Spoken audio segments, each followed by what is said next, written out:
Folks, do you ever take Not time a off from the bikini busy cat. world and just sit in front of the fireplace thinking back to other days, to good times and old friends? Sure you do. Backtrack, turn back,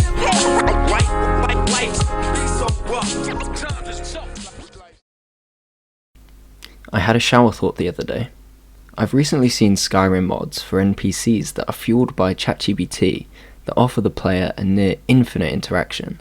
Basically, the player uses their microphone to input the prompt, I guess, by basically just talking to the NPC, and then it calculates for a second, and then, it talks back. It's got a mind of its own. It's almost like a completely unique experience to playing Skyrim. This blew my mind. Mike, why are you such a liar? This one is not called a liar because he tells falsehoods, but because others are afraid of the truth he speaks. Mike, you know that you're a big kitty cat, right? Mike is a Khajiit, not a big kitty cat. But the comparison is not entirely inaccurate, you see. To set the tone for this micro essay, I've been playing Baldur's Gate 3, another game that, even without mods, blew my mind.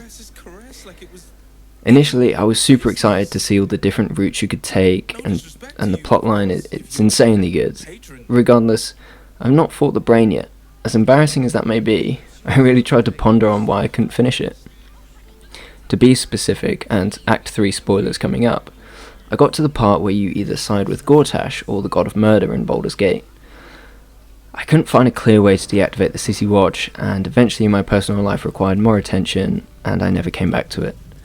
But why couldn't I finish it after being so invested? I'm a completionist when it comes to games, and when there was no clear route to completion, I became overwhelmed and confused.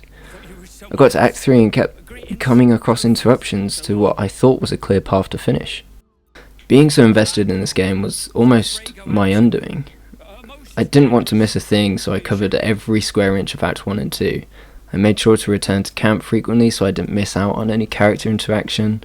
Then I realised that even when I don't travel with someone, I naturally miss out on those interactions with them anyway. I was able to accept this as I'd learned which were my favourite companions and which I'd wanted to travel with, so I was happy to continue with that. Before playing the game, I had heard that everyone's experience in the game is marginally different based on the decisions that they make and who they choose to travel with and what class they are, etc, etc, etc. This got me really excited, but then I found out on YouTube Shorts that, even seeing other players and what they had experienced that I hadn't, I immediately thought that these were spoilers, and I quickly swiped away. But what does this have anything to do with the title, you ask? Well, I'm getting to that, don't worry. A bit about me. I work in advertising. I know, boring, but I work a lot with AI, and I'm part of a lot of discussions around its usage in advertising. I'm quite familiar with the fundamentals of AI, basically. Blending this with my understanding of ChatGPT, you know what I mean, and the mods that have been made for Skyrim, and my understanding of the progression of the gaming industry, there came an idea. An idea that scared me to begin with as a completionist, but one that I could accept if I knew what I was in for. Why can't games be infinite? I know what you're thinking. Games have achieved this already. Look at Minecraft, look at No Man's Sky. You're right, but they're only infinite in one regard: space. The procedural generation of maps have become more and more accessible through game engines, computer theory, and nowadays it doesn't put too much strain on gaming devices, well, with a moderate use of distance rendering, of course. But what I'm proposing here is, of course, a mix of a procedurally generated world, but what about procedurally generated characters, plotlines, and quests? The key one there is plotlines. I know No Man's Sky has procedurally generated quests, but these are mostly soulless fetch quests that get boring very quickly. With AI's ability to tell well thought out stories, why can't these be implemented as procedurally generated quests with new characters, new relationships, new companions, and new action? There's likely a painstakingly obvious answer to my question here, which is likely, resource in the industry, coding talent, and investment, etc. If we were to go through this, I know that it means that we take away the human element of the game. We like games because they're made by humans that birth amazing stories from their imagination and their life experiences where we can empathize and enjoy the immersion. We also take away a lot from the economy of gaming. Why buy a new game if the one that I've got is going to infinitely generate new content for me? You'd be less likely to buy new games, right? Provided that the one I'm proposing breeds quality content for long enough. I'm sure the stories must get boring at some point, right? Well, yeah, that is my hunch too, but let's get excited about it for a second. Let's see how quickly ChatGPT can come up with something that can be used for an example of what I'm proposing. So here I've asked ChatGPT to create a land and lore that can be used to infinitely procedurally generate gaming experiences, and well, just looking at it, it kind of looks like it's been done before. It's proposing an infinite realm of Erendor. It's like a mystical land. There's different regions, there's different factions. It all sounds very kind of Lord of the Rings, very Skyrim-y. It doesn't feel new to me. And if it doesn't feel new to me, I don't think it'd be particularly new to the much more experienced gamers out there. But let's see what it does again if we ask it to do something completely different. This one we've got the Quantum Nexus. It looks like it's gone in a completely different direction, and it's gone cyberpunk. Oh great. Immediately, I'm seeing neon light cities, there's cyberpunk, there's the future of humanity, but probably not for the best. There's illegal stuff, there's underground networks. Like, cool, that's already been done. This bit though, I think this could perhaps be our first bit of originality that we found. The Null Void, a desolate, seemingly infinite expanse of empty space, punctuated by floating debris and the remnants of long-lost civilizations. Unique features include a wreck, a colossal derelict spaceship filled with dangerous AI and valuable salvage. Echo points, locations where the fabric of reality is thin, allowing glimpses into another dimension, and times. This is cool. This looks like this would be really, really fitting into the concept that we're proposing of like infinite, adventures and possibilities. The other regions here, they look cool, whatever, but nothing too mind-blowing. We've also then got the different factions. I really like how in this prompt ChatGPT has managed to map a faction back to where it would be. So it's got a region where this faction might dwell, and that can in turn breed its own stories, and maybe there's conflict on borders. Who knows? Regardless of both of those examples, they don't sound too original to me at all. That is the worrying factor, which is that AI is going off a huge index of data and historical prompts. The creativity here is certainly limited. But what if we ask the AI to do exactly that? To come up with something that has never been thought of before.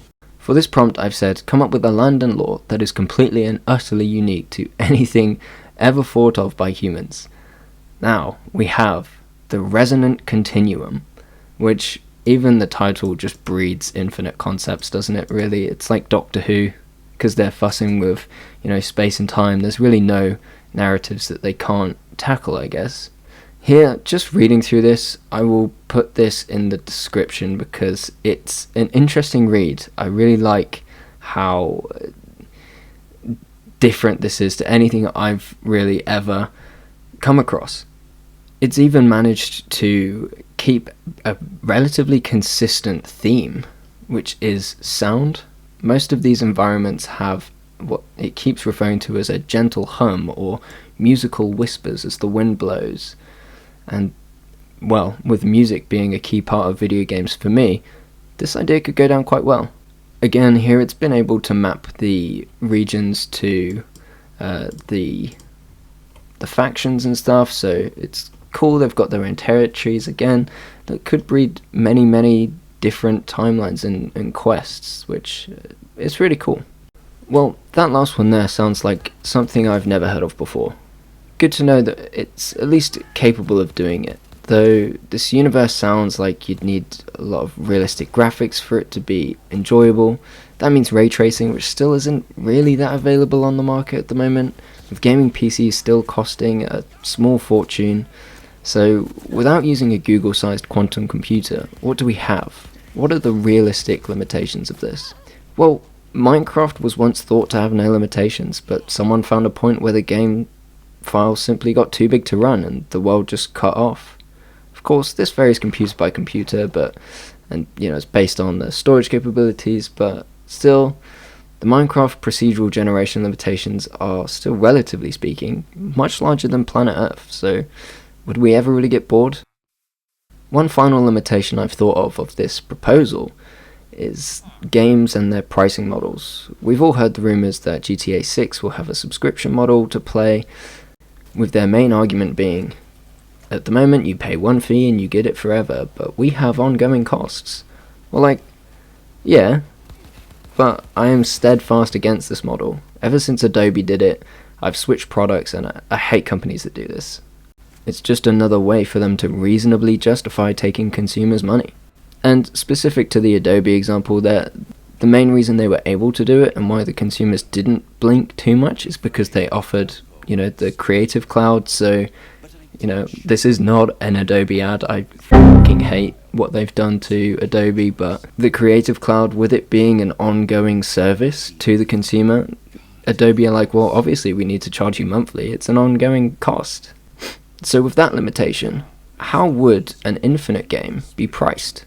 With it being infinite, I think there's a fair point for it being a subscription model, on one condition: that they have enormous server rooms that make it possible to explore the infinite game to alleviate the burden on the consumer's device. That, I guess, would be fair, but I'm sure everyone would agree that if the procedural code is fine to be housed on the console or PC, a one-off fee is much more preferable.